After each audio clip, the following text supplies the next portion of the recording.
Prodich, por una inclusión real. Buenos días. ¿Cómo están? ¿Bien? Bueno. Primero que nada, agradecer a los organizadores por invitarme y traerme hasta acá. Pero fundamentalmente a ustedes, porque hicieron un recorrido para estar hoy acá, ¿no? Ustedes, algunos estarán cerca, otros un poquito más lejos, dejaron sus casas, dejaron sus trabajos, dejaron sus familias para venir a escucharnos. Para nosotros, o para mí personalmente, es un gran compromiso y me crea, quizás a ustedes tienen expectativas, pero yo también tengo expectativas si voy a colmar las expectativas de ustedes. Bien, antes de comenzar, hace muchos años, 30 años, si bien provengo de la educación común y tengo una formación que vaya a saber por qué, no creo en las casualidades, sino en las cosas que suceden. Estudié en Italia para ser maestra Montessori y la vida me fue llevando y hace 30 años me inicié en la educación especial, pero con una mirada fuertemente en la familia, porque creo que la familia, si bien hay que implicarla, pero también hay que acompañarla. Por eso el título de mi conferencia es Familia, fortalecerse. Con ese guión y esa mayúscula marca la diferencia del fortalecerse.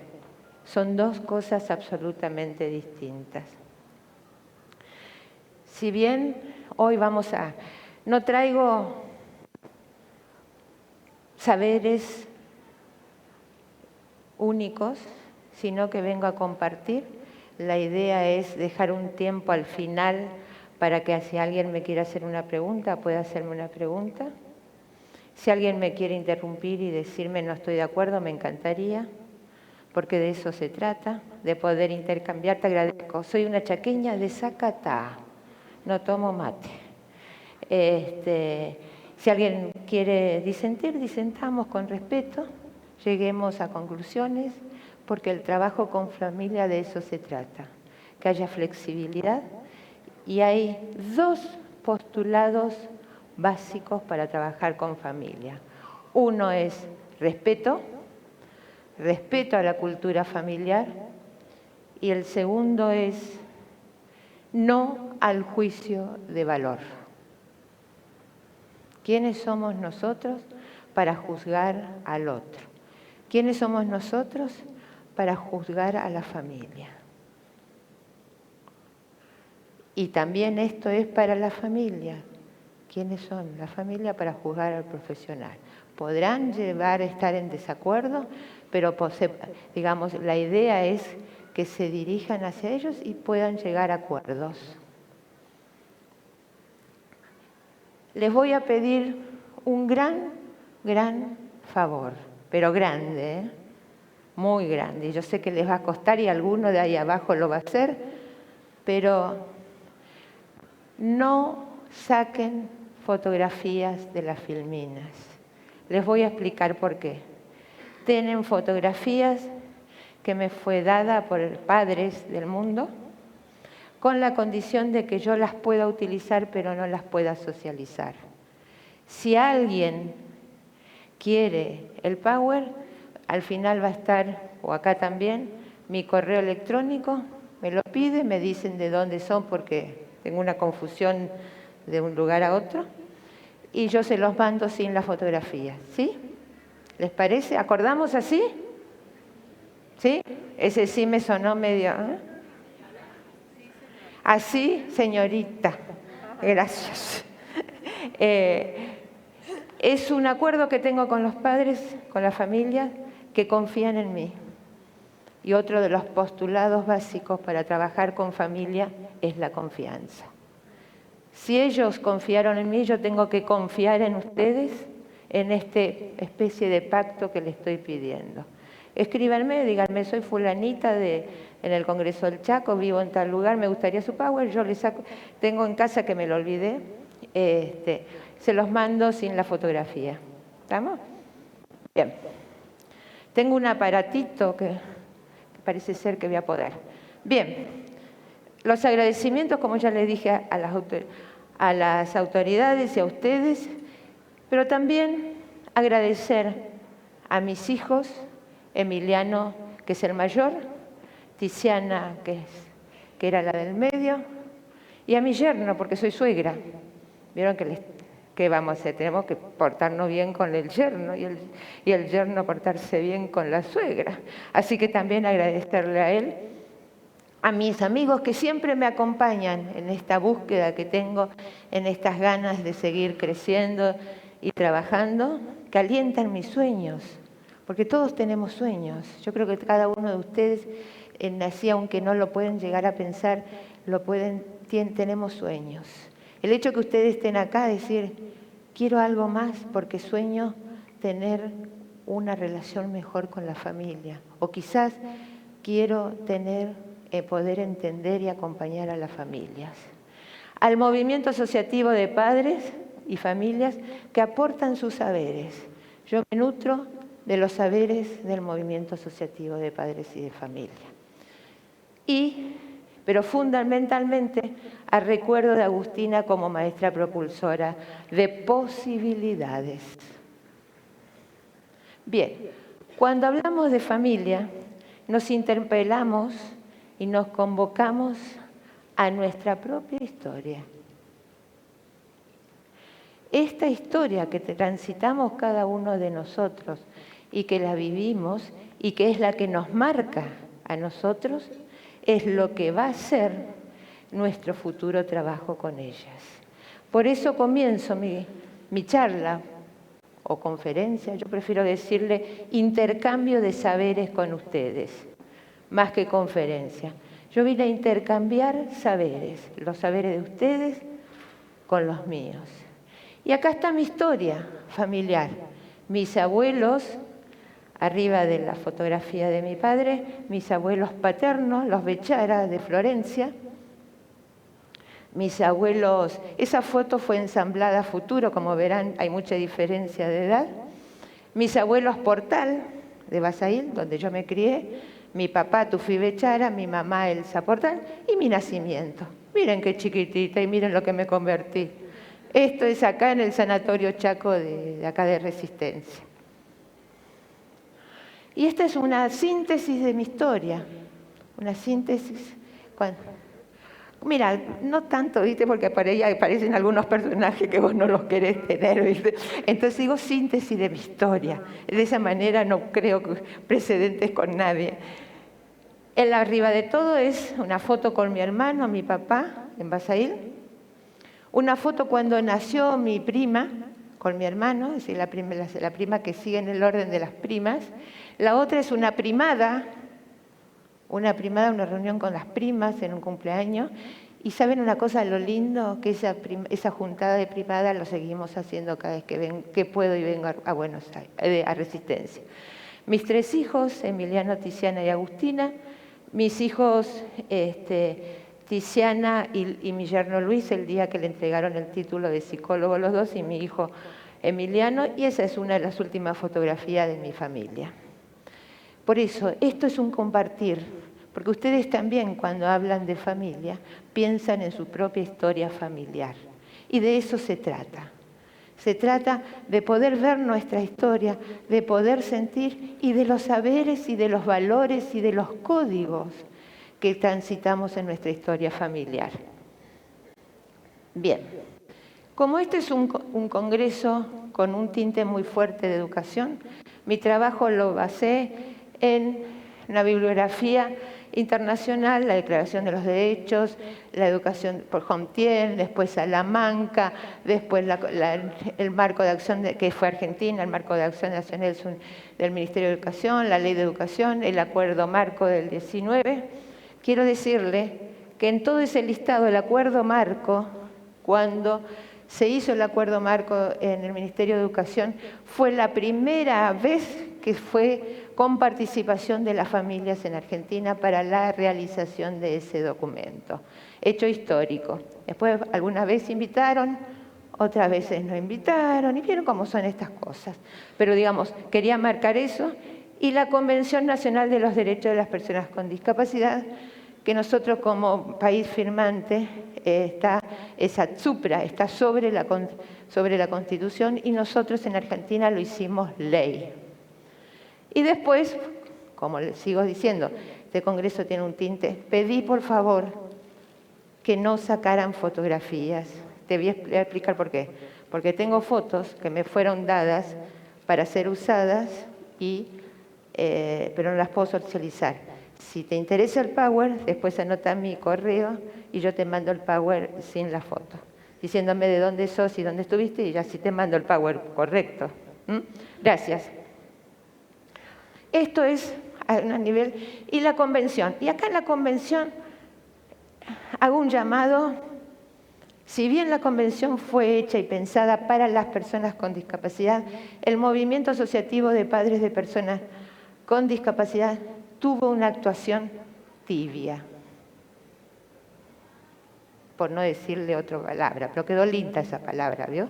Tibia, donde el tema familia aparece casi nada.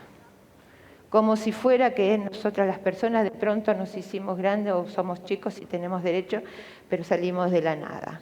Por eso digo que tiene una participación tibia. En el año 1994, Naciones Unidas declara el Año Internacional de las Familias. En ese año se saca un documento que está acordado por todos los miembros de Naciones Unidas sin participación de la familia. Se hace un concurso de logos para este documento y lo gana una joven suiza que tenía discapacidad. Diga, como una cosa que a veces una impensada, ¿no? Bien, y estos son lo que aparentemente, tibiamente aparece, no la formación de la familia de la persona con discapacidad, sino la familia como tema en la convención. Y es donde se ve el tema de atenuar las ventajas para que todos los niños tengan los mismos derechos de vida familiar, promover la participación social y respeto de su dignidad. Así como al pasar.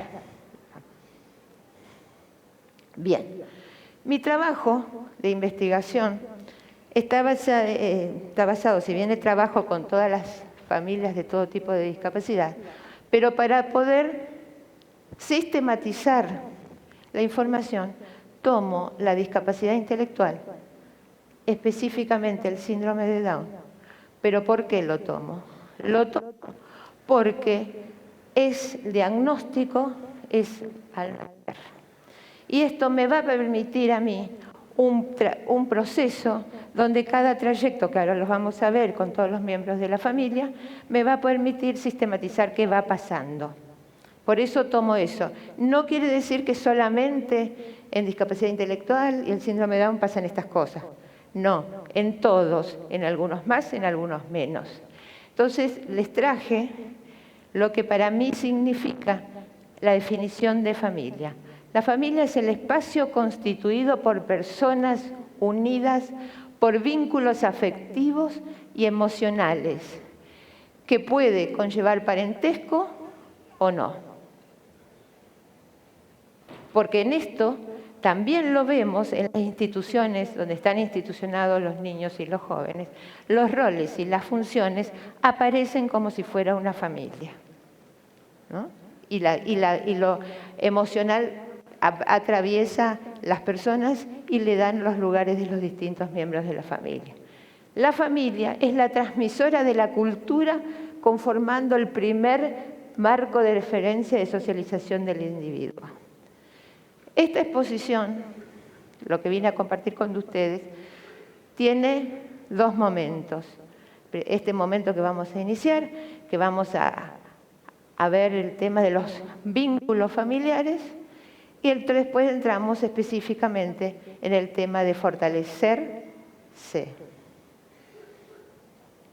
Bien, yo les dije que tomaba la discapacidad intelectual, el síndrome de Down específicamente, por una cuestión de sistematización.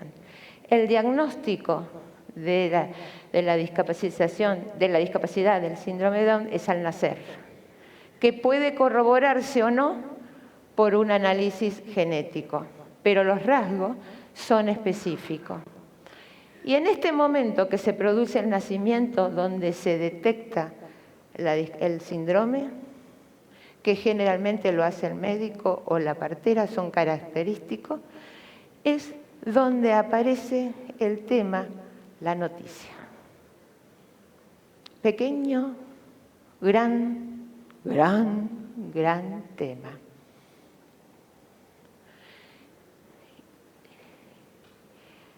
Los médicos dicen, o las parteras o los neonatólogos dicen, no estamos preparados para dar la noticia. ¿Quién está preparado para dar una mala noticia? ¿Quién está preparado para dar una mala noticia? Sin embargo, esta mirada tan médica, hace que obture la posibilidad de transmitir y dar la noticia de una forma diferente. Si bien los médicos dicen esto, no estamos preparados, ya hay protocolos escritos por miembros del movimiento asociativo de cómo dar la noticia. Interesante porque algunas cuestiones de ese protocolo a los docentes y a los profesionales sirven para que en algún momento que tenga que convocar a los padres puedan hacer uso de ellos, porque le dice cómo darla, cuándo darla, dónde darla, qué es lo que, en qué hay que hacer hincapié, qué es lo que no hay que hacer hincapié. Pensando en que el diagnóstico no se va a cambiar, pero sí lo que hay que cambiar rotundamente es cuando se da la noticia, en el caso del niño con síndrome de Down, que se olvidaron de decir que es un niño. Generalmente, quien da la noticia dice, acaba de tener un síndrome de Down. ¿Y el niño?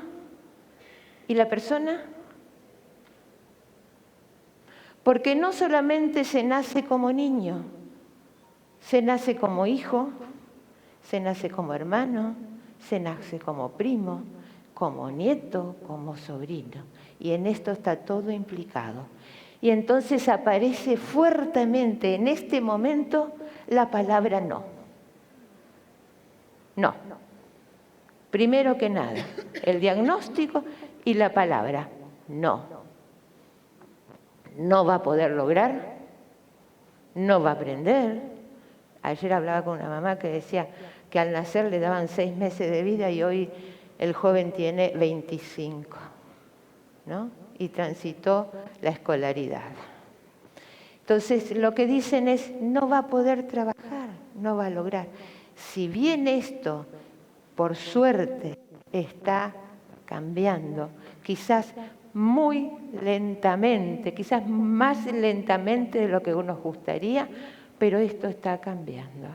Las personas con discapacidad, con el apoyo de las familias, con este sostén de la familia, han llegado a tener sus grandes logros, donde ya ocupan un lugar donde ellos pueden llegar a ser profesionales, pueden llegar a ser docentes, pueden tener un oficio, pueden vivir, pueden transitar su adolescencia, formar pareja. Pero este momento de la noticia es fundante, porque es el momento donde a partir de ahí los padres tienen y comienzan la elaboración de un duelo y necesitan recomponerse rápidamente para brindarle a ese niño todos los apoyos necesarios. Y cuando les dije, él no va a poder, no va a lograr, no va a hacer, a mí me gustó esta frase, etcéteras de no. A ese no le podemos agregar tantas cosas. Pero bueno, estamos cambiando, que es lo importante. Con el diagnóstico de discapacidad se nublan y se oscurecen las expectativas y comienza un momento del duelo y comienza una crisis. El salir de este momento y transitar y tramitar el duelo es lo que va a hacer y va a incidir fuertemente en la historia de la vida de esa persona. El cómo dar la noticia, que ya les dije, porque me adelanté, es y cómo influye y cómo impacta en la imagen que pueden tener, elaborar hacia ese hijo.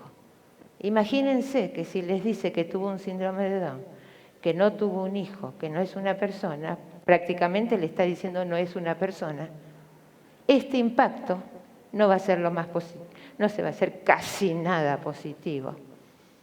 El proceso de vinculación de la relación con el niño, es decir, cómo se va a poder vincular. Conozco casos en estos 30 años de madres que no pudieron ver por 6 meses a sus hijos, han caído en una depresión. Y por eso es importante estos dos temas que les dije al principio, el respeto a la cultura y el no al juicio de valor. Como padres, como amigos, se hace como se puede. Por eso digo, se hace lo que se puede. Muchas veces de la afuera se dice lo que debe hacer. El de afuera, ¿quién es para decirle lo que se debe hacer cuando hay que tramitar y hay que transcurrir en todo este proceso de la aceptación de la discapacidad? Nada fácil, nada fácil. Y también va a influir en la relación de los padres con los profesionales.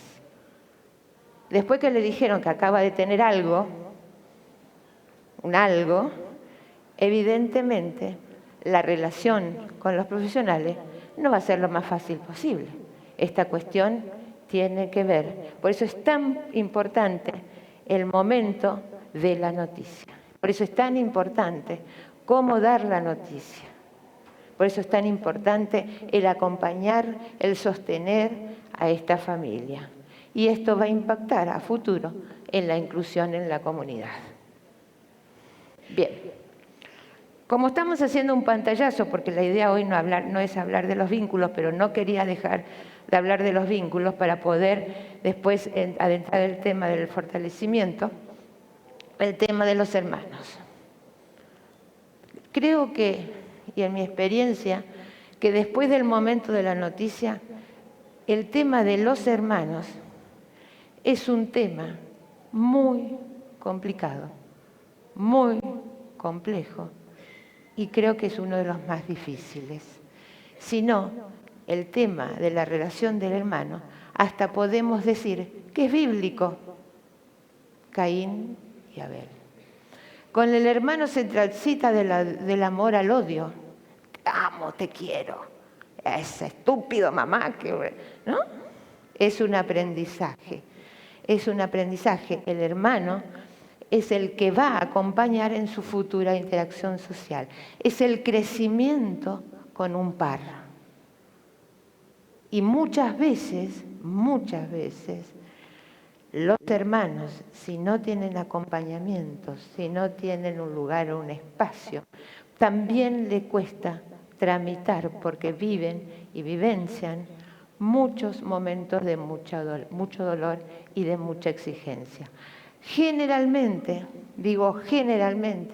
no siempre, los hermanos sufren una sobreexigencia, ¿no? Pero ¿de qué se trata esa sobreexigencia? Se trata que es como el hermano sano, es el hermano que puede. Es el hermano que puede y entonces lo mandan a hacer todas las cosas y entre comillas les mandan a hacer todo lo que el hermano con discapacidad no puede. Cubrir las expectativas. Que también en esto, por eso les digo, es muy complejo el tema de los hermanos. Por eso le acabo de decir que la relación es una situación muy compleja, ligada a la exclusión, los hermanos, ligada al desplazamiento por la atención que requiere la persona. Te pedí que por favor nos saquen fotografías de del Power, si quieren me lo solicitan. Tengo fotografías que me fue dada por el Movimiento Asociativo de Padres que no las puedo dar, pero sí después si quieren el Power no tengo problema. Bien, los hermanos comparten los intereses generacionales, es el par. También comparten la cultura, los juegos, la relación en la comunidad. Es el mediador con los padres, es el cuidado compartido de los padres en la vejez. Y acá aparece una frase de los padres donde dicen: ¿qué va a pasar con mi hijo cuando nosotros no estemos? De alguna manera están dejando el mandato que el que se tiene que hacer cargo es el hermano. Y en esto, si bien esto está cambiando,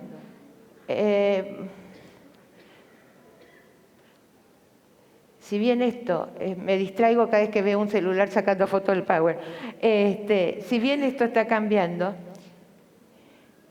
todavía quizás, a lo mejor, no esté óptimamente el cambio.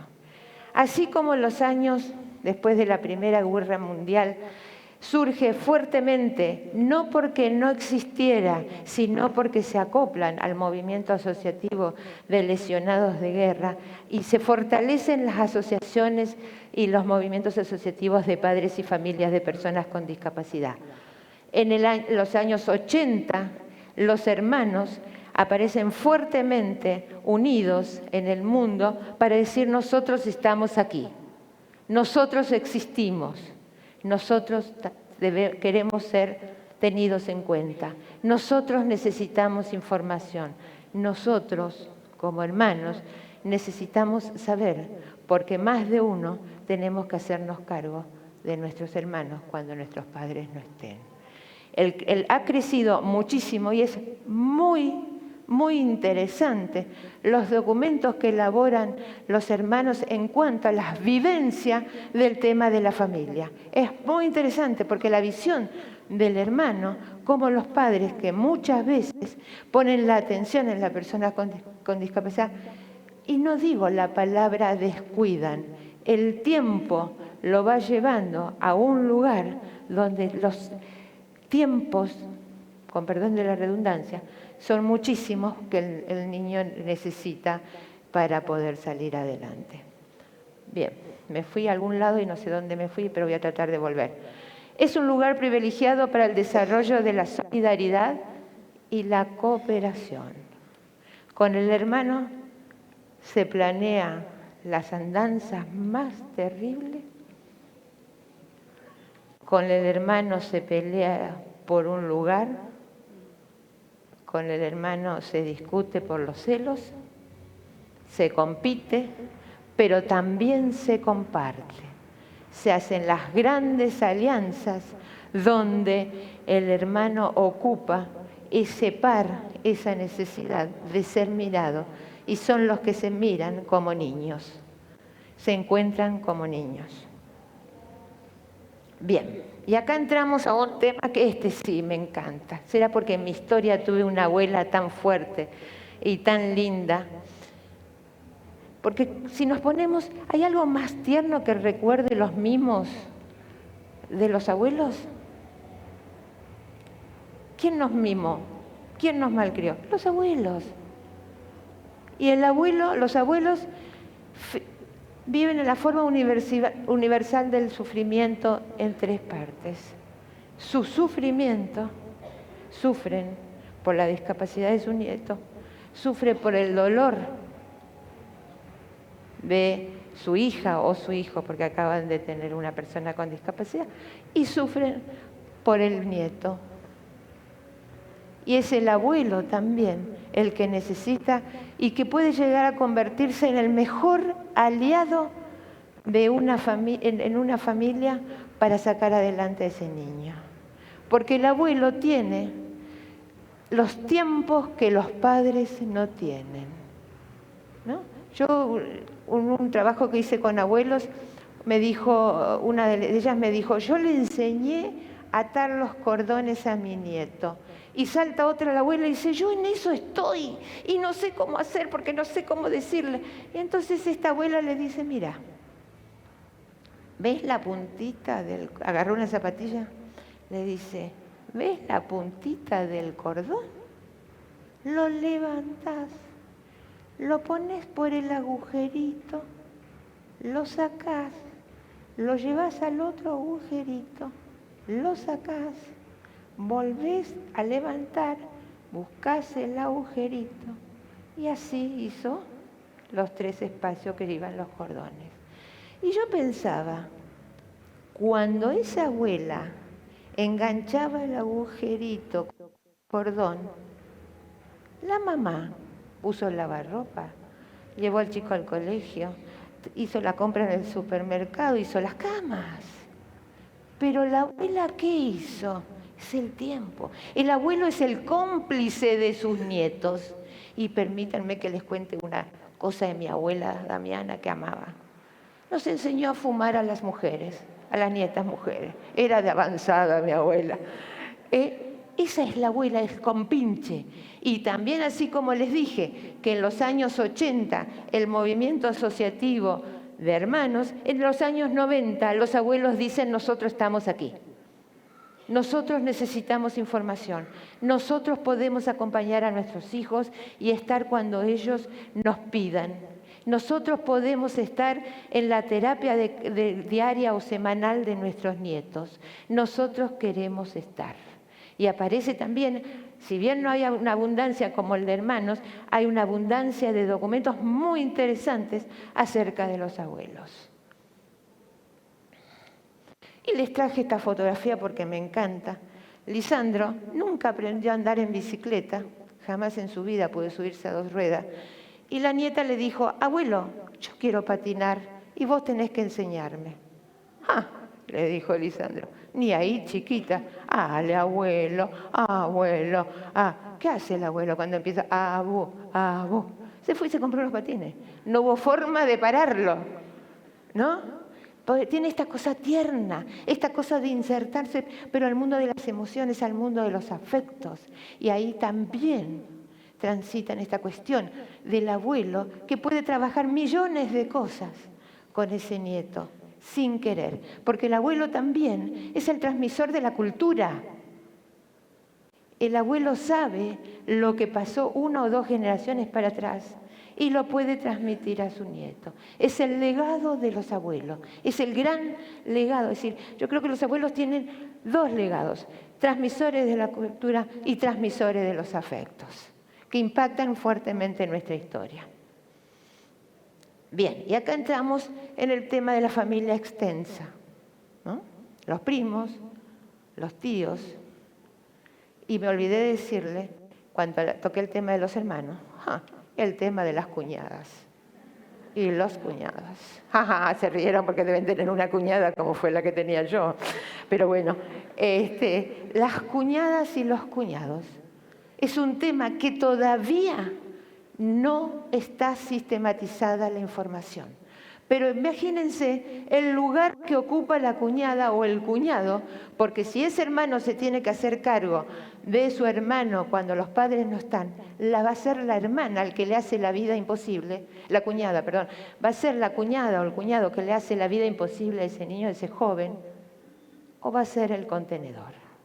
Y ahí casi no hay términos medios. Por eso me había olvidado. Bien, la familia extensa. La familia extensa también necesita información y orientación. No lo vive como una responsabilidad porque no es su hijo, pero sí es un gran aliado.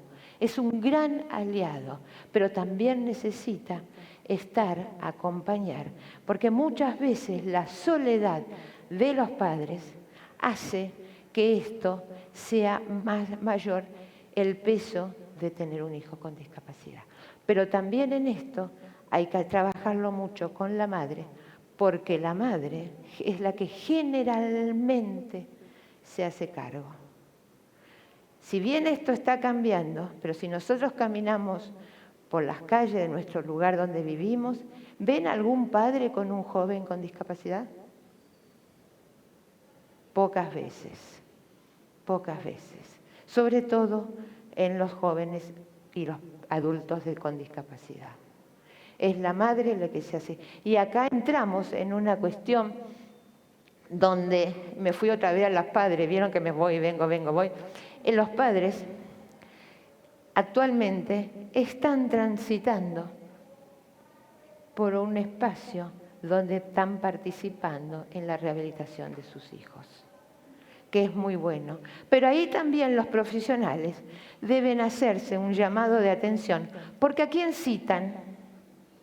A la madre. La escuela, ¿a quién cita? A la madre. Nunca citan a las madres y a los padres. Citan a la madre. Entonces estamos fomentando esta cuestión de no tener el espacio que el padre necesita. Pero Freud claramente hace una aclaración, y me fui otra vez por la rama al lugar de los padres. Freud dice, las mujeres tienen este rol porque sus órganos genitales están adentro. Es la madre lo que se ocupa del joven, es la que se ocupa de las cosas de la casa, es la que se ocupa del hogar. Y el padre, si bien esto está cambiando, tiene sus órganos genitales para afuera, por lo tanto la relación es con la comunidad y no para el adentro. Y ahí empezaríamos en una teoría machista del cual no vamos a entrar, obviamente. Bien. Y acá estamos en la familia extensa. En esto también hay que acompañar a los padres para que pueda abrirse a los distintos miembros.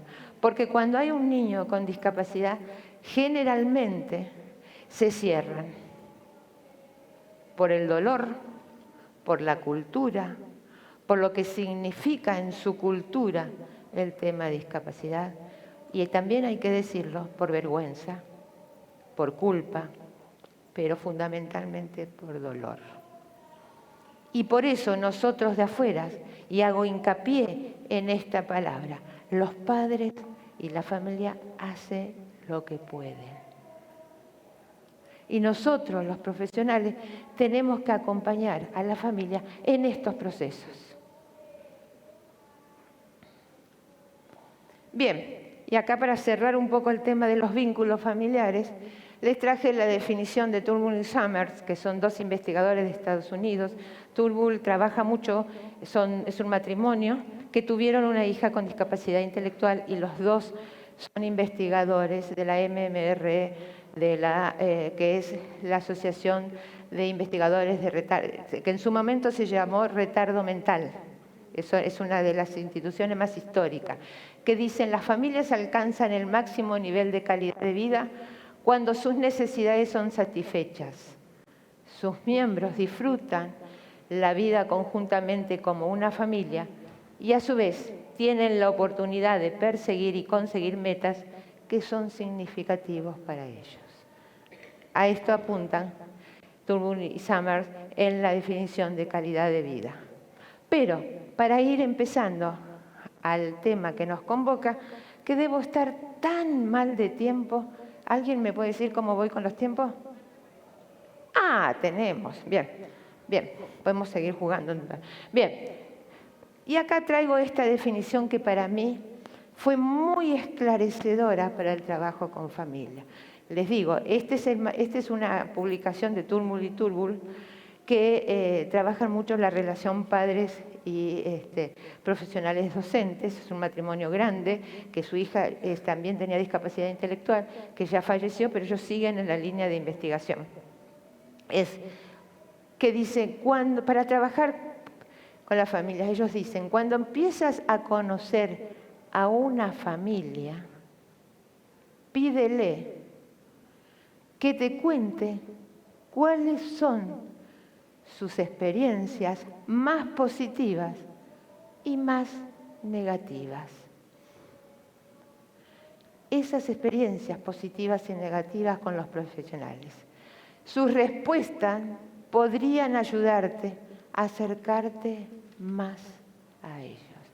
Me pareció que en este párrafo corto, es decir, ¿dónde puedo comenzar el trabajo con familia?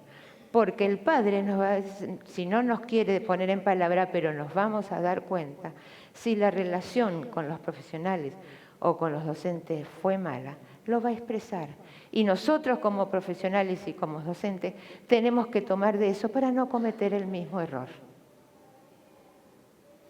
Porque de eso se trata, de acompañar y fortalecer a la familia. Bien. Y acá sí ya entramos en el tema del nombre de esta exposición, de esto que vine a compartir con ustedes, del fortalecerse. Primero que nada, pensar cuáles son las necesidades que tiene una familia. La primera, respeto. Que era respeto a su cultura familiar. Cada uno de nosotros tenemos nuestra propia cultura. Tanto la madre como el padre poseen microculturas que tienen que ver con su historia, que se juntan para conformar una pareja. Si bien hoy los modelos de familia ya no es mamá, papá, niños, es mamá sola, es una abuela que cría a sus nietos, es un hermano que cría a sus nietos, es una tía que cría a sus nietos, es una pareja de homosexual o lesbiana que tienen hijos y crían a sus hijos. Y es ahí donde tenemos que pararnos en este lugar del respeto a la cultura. Las familias también necesitan fundamentalmente recibir información. Es básico, pero generalmente la información muchas veces es tergiversada porque los profesionales se ponen en un lugar de omnipotencia, lo digo bajito para que no se enojen tanto, y piensan que el padre no puede entender. Y acá me paro en mi postura ideológica fuerte, pero muy fuerte. El profesional, el docente, tiene sus saberes técnicos.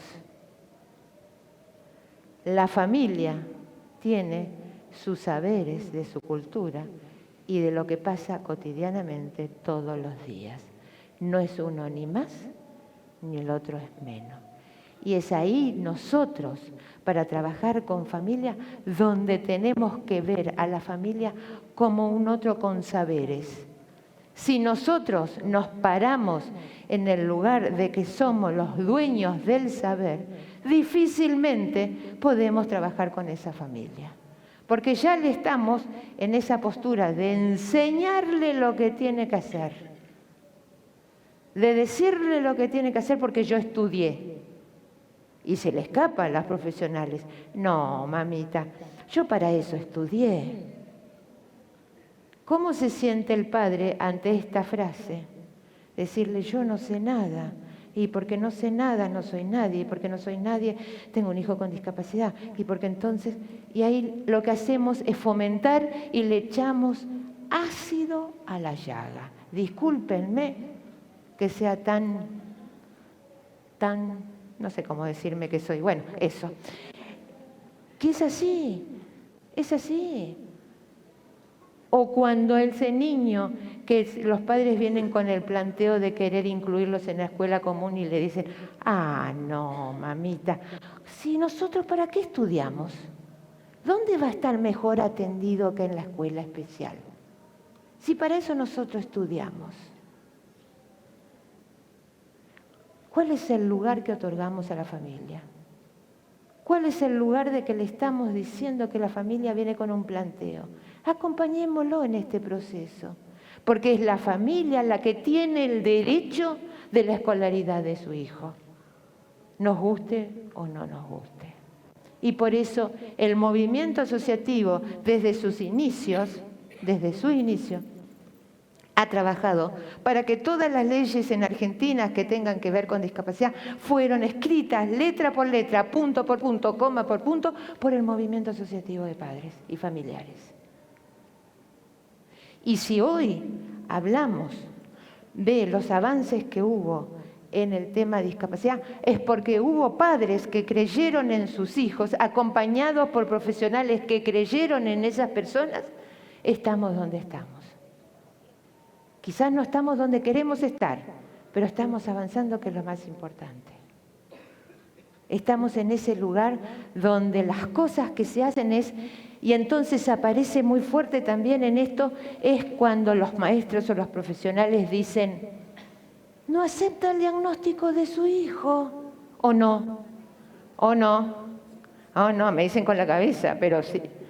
Es decir, ese padre no acepta. Yo les pregunto, ¿quién acepta el dolor de los padres, el tener un hijo con discapacidad? Eso que es una llaga y que generalmente los profesionales se ocupan de tirarle de vez en cuando una gotita de ácido para que duela un poquito más. No lo digo todos, pero a veces el inconsciente es una mala persona que juega esas cuestiones. Me fui, vaya a saber a dónde, esperen que estaba. Le estaba diciendo mi postura ideológica, es ni uno más ni uno menos. En esto tenemos que ser cautelosos y tenemos que respetar la cultura del otro. Si no, yo hace unos meses estuve trabajando, yo trabajo mucho en América, en un estado de México donde me convocó la directora de Educación Especial para trabajar con familias, estuve trabajando con familias y estuve trabajando con toda familia del estado y con profesionales de todo el estado. Y al terminar, después de un mes que teníamos la pintura hasta por acá, ya cansado, no queríamos saber nada, estábamos haciendo el cierre de la capacitación, les pregunté cómo se habían sentido y qué eran lo que habían tenido como, digamos, que más le había llamado la atención. Entonces, de allá atrás me levanta una mano una psicóloga con toda su ropa típica mexicana, una persona, una profesional psicóloga que es una persona de origen, déjenme pensar, no me acuerdo si era náhuatl o alguna de esas, porque los nombres mexicanos son puras consonantes y pocas, ¿cómo se llama? Bueno, menos vocales, muchas consonantes y menos vocales. Y me dice, maestra, ¿sabes lo que pasa?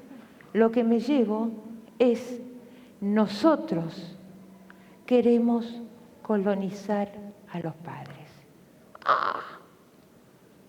Fue impactante, porque no es cualquier contexto, es un contexto mexicano donde la cultura y la colonización ha marcado muy fuertemente la historia de un pueblo. Queremos colonizar a los padres. Lo dijo una profesional.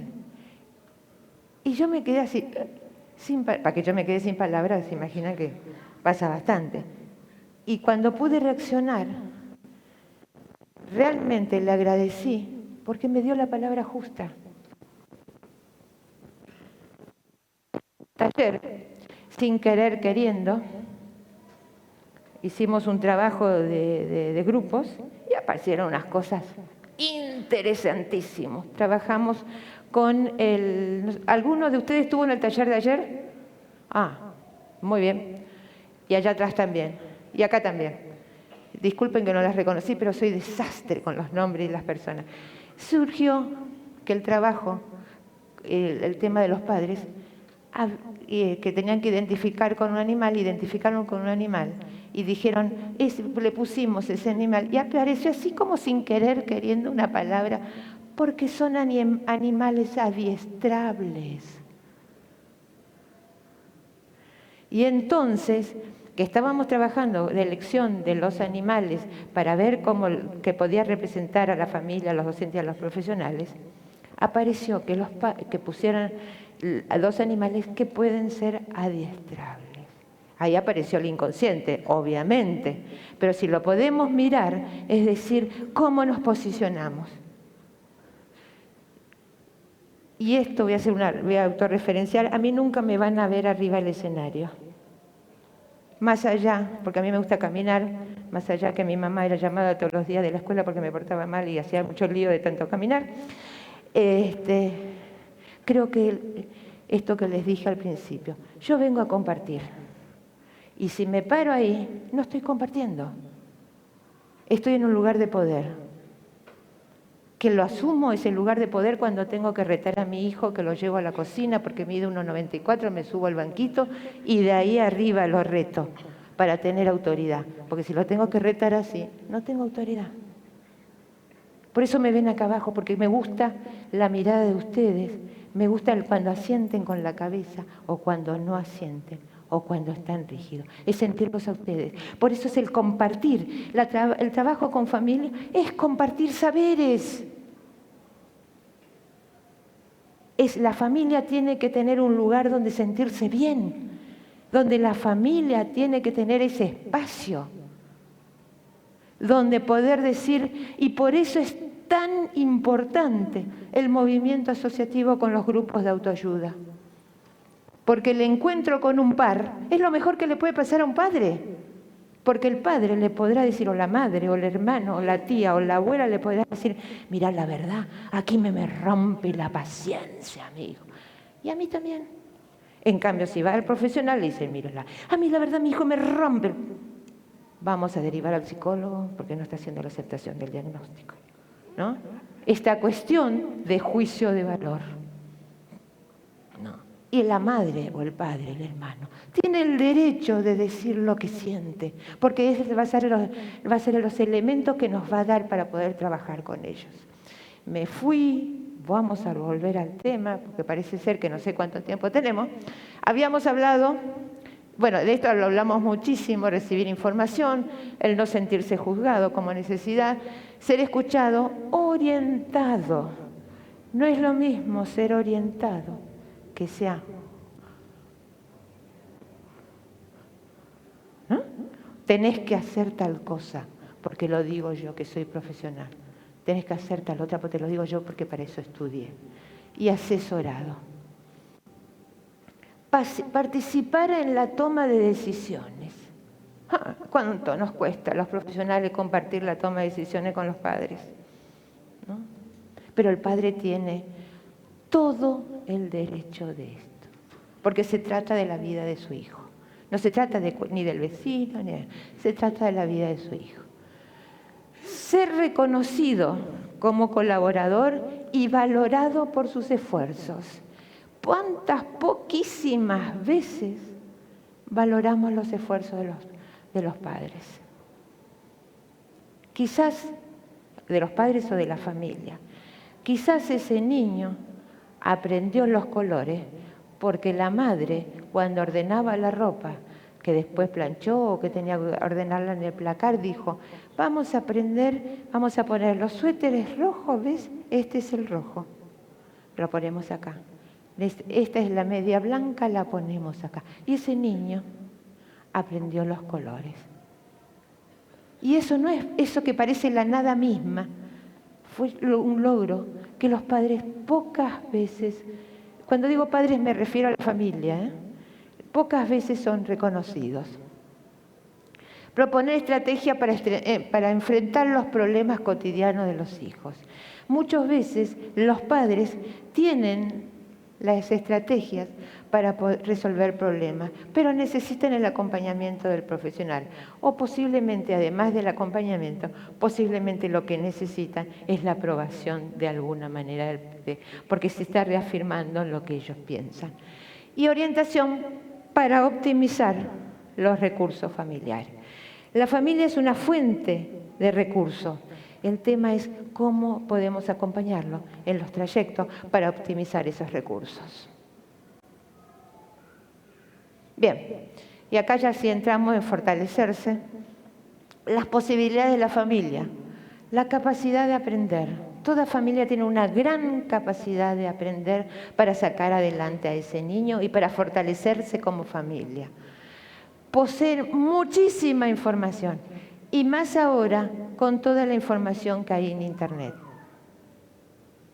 O que el grupo de padres o los pares que hay en las comunidades.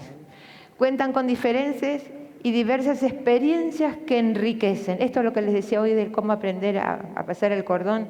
O decirle cuando se encuentra con, yo no le puedo sacar los pañales. ¿Cómo hiciste para sacarle los pañales?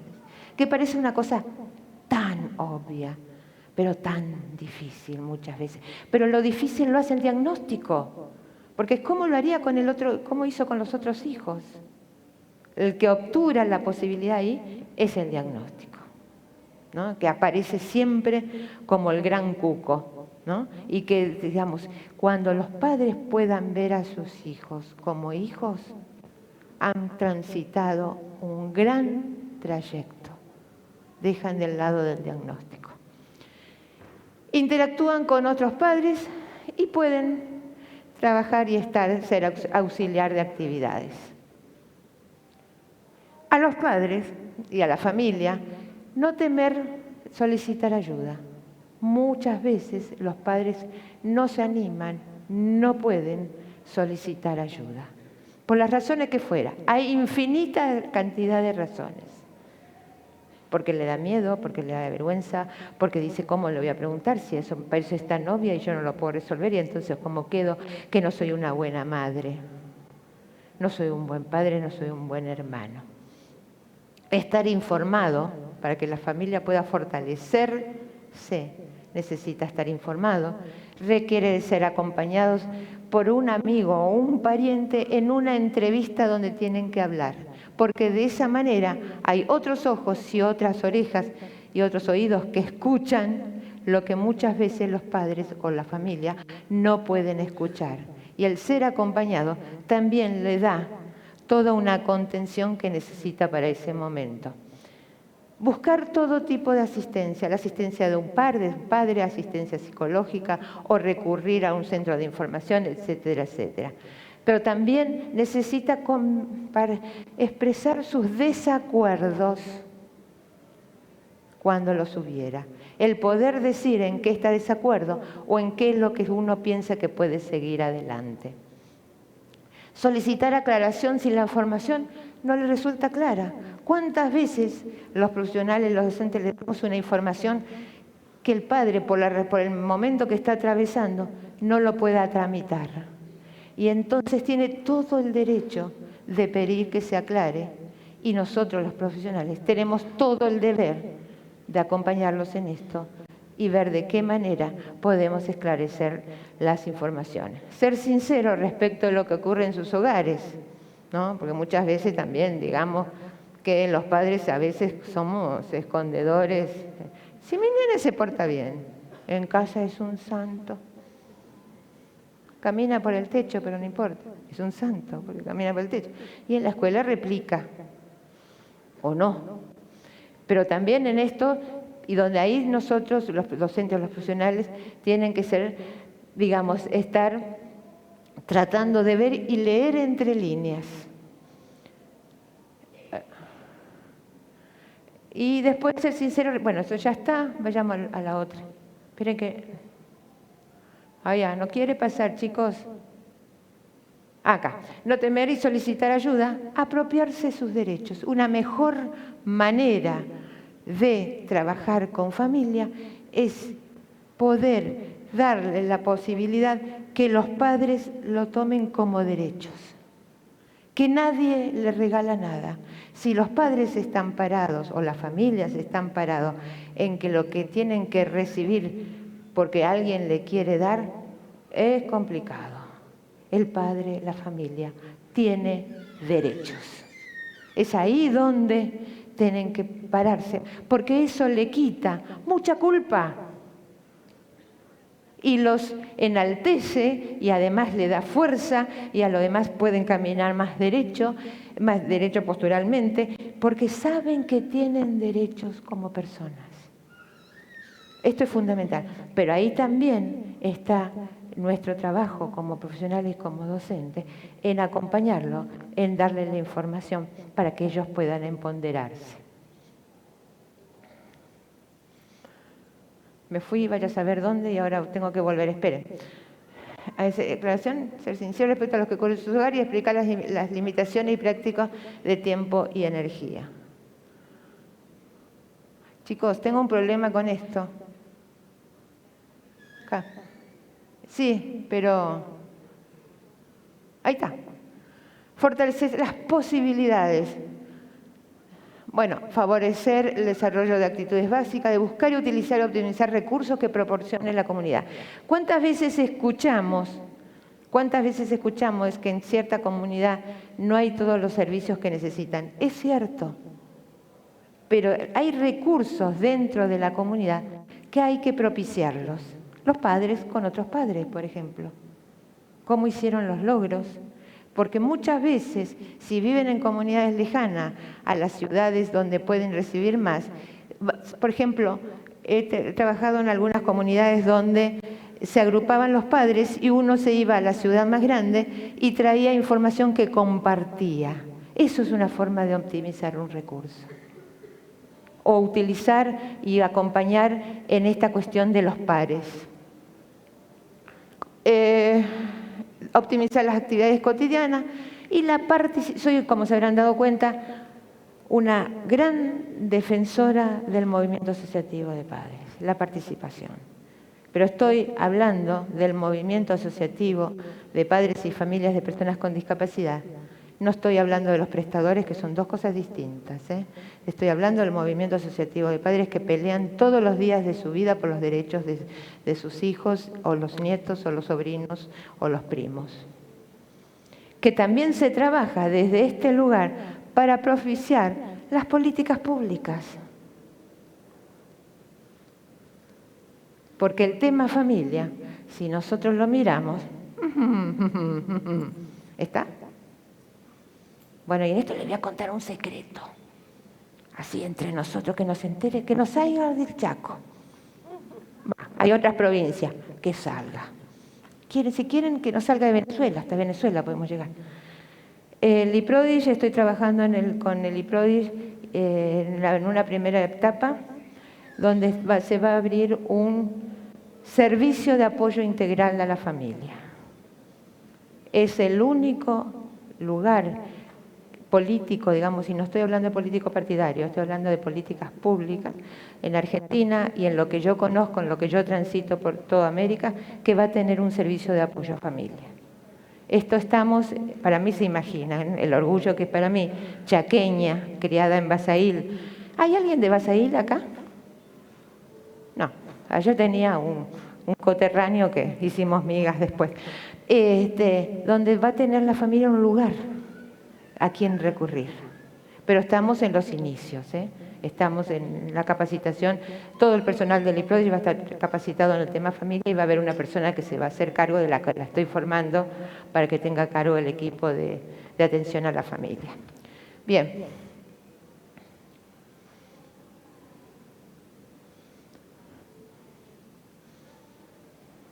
No me da vuelta.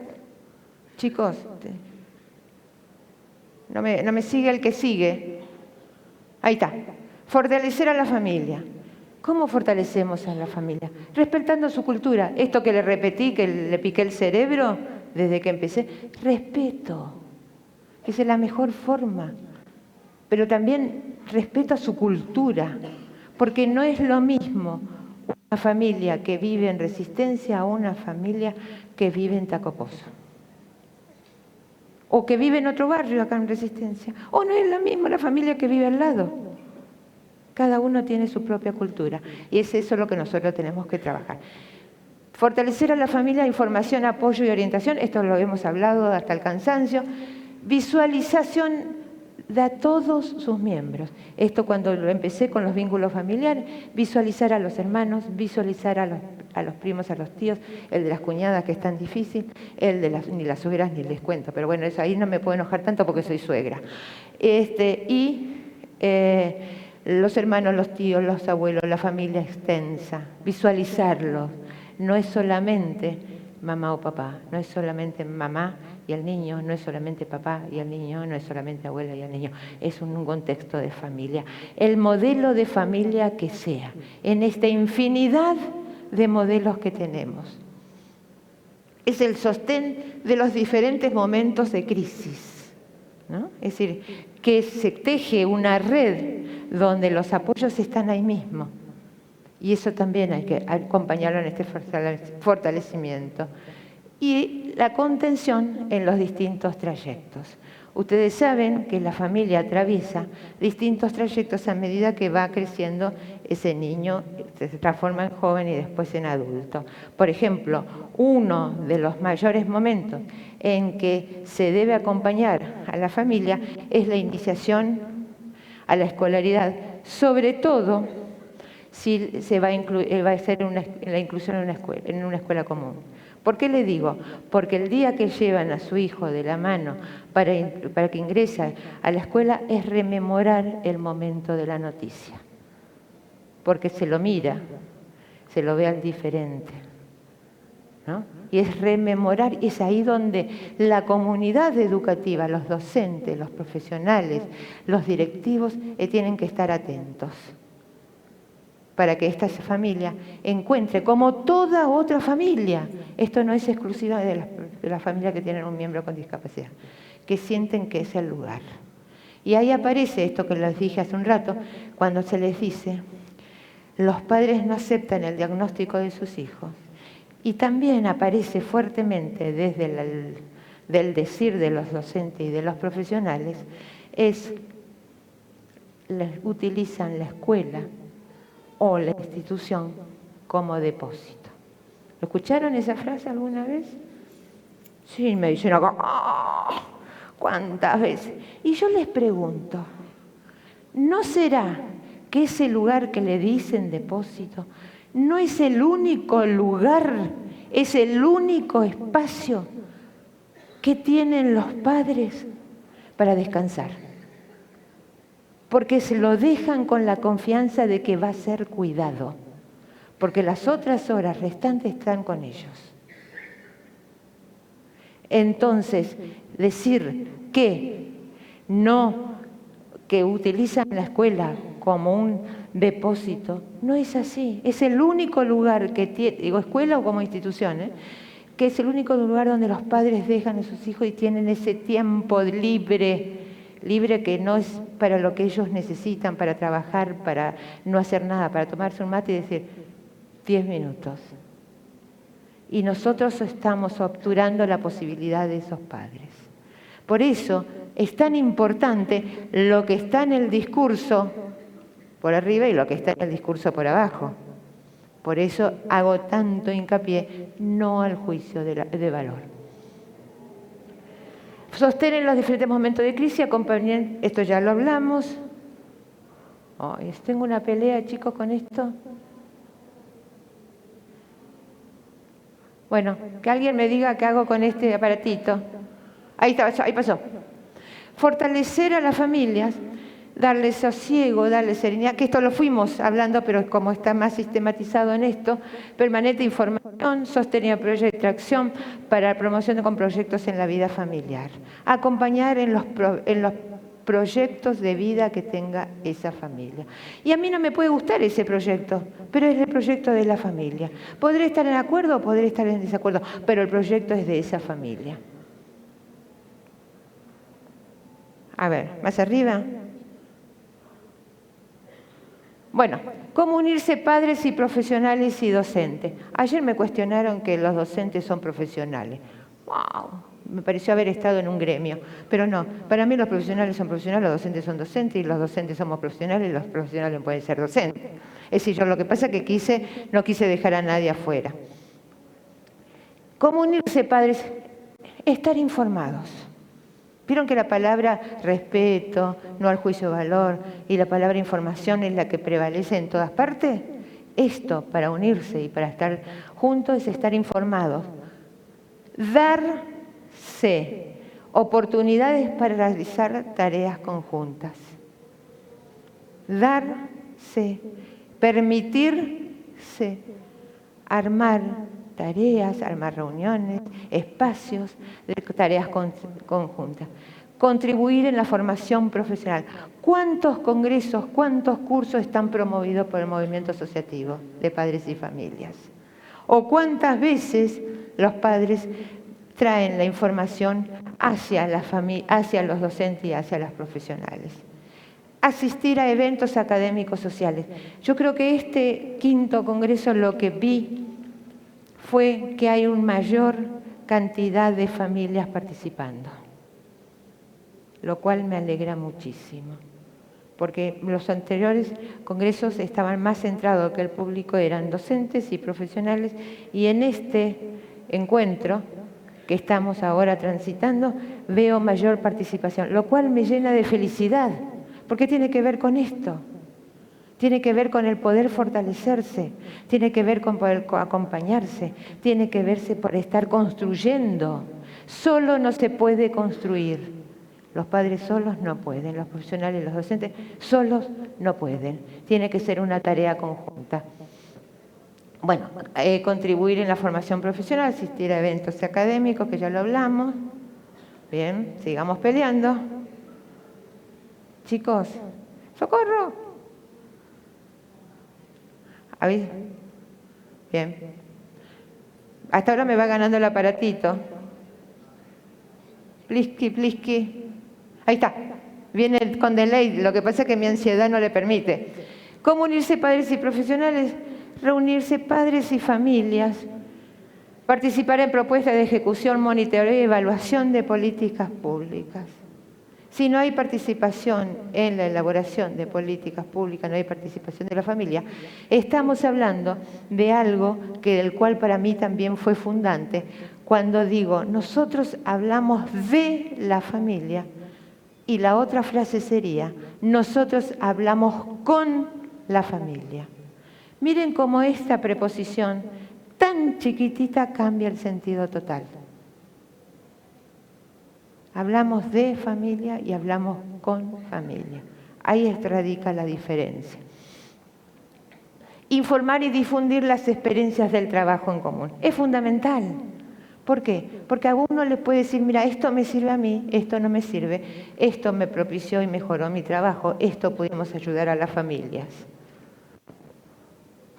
Bien, sigo intentándolo, siga participando. Chiquis, hey, yuhu, estoy peleando con esto. Gracias. Y para ir terminando, les traje esta frase de Pablo Pineda. Pablo Pineda estuvo trabajando con Miguel López Melero, yo me formé con Miguel López Melero en el tema de inclusión escolar, y Pablo Pineda fue el primer persona con síndrome de Down que transcurre en la universidad y se recibe de maestro. En España la carrera de maestro se la cursa en la universidad, es el primer alumno con síndrome de Down que se recibe en la universidad. Yo tuve la oportunidad de compartir las clases con Miguel López Melero, que no las dictaba las clases, sino las dictaba otro profesor, donde estaba asistiendo Pablo Pineda, y cuando asistí y lo acompañé en esa clase, justamente se hablaba del síndrome de Down. Imagínense la cara del profesor que caminaba sin puntilla porque estaba Pablo Pineda en el primer lugar, ¿no? Bien. Bueno, apagué. Chicos, qué papelón. Dice, ¿qué dice Pablo Pineda? ¿Especial?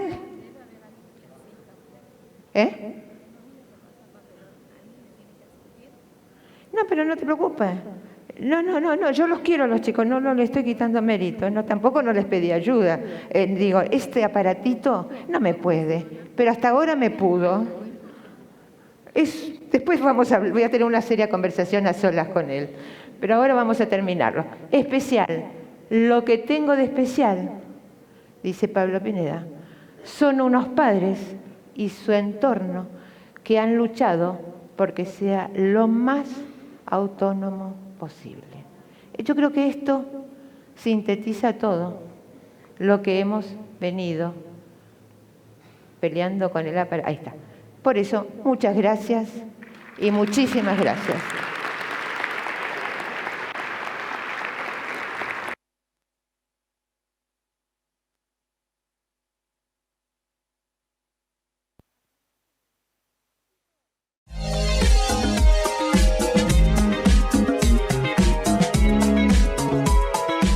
IPRODICH, por una inclusión real.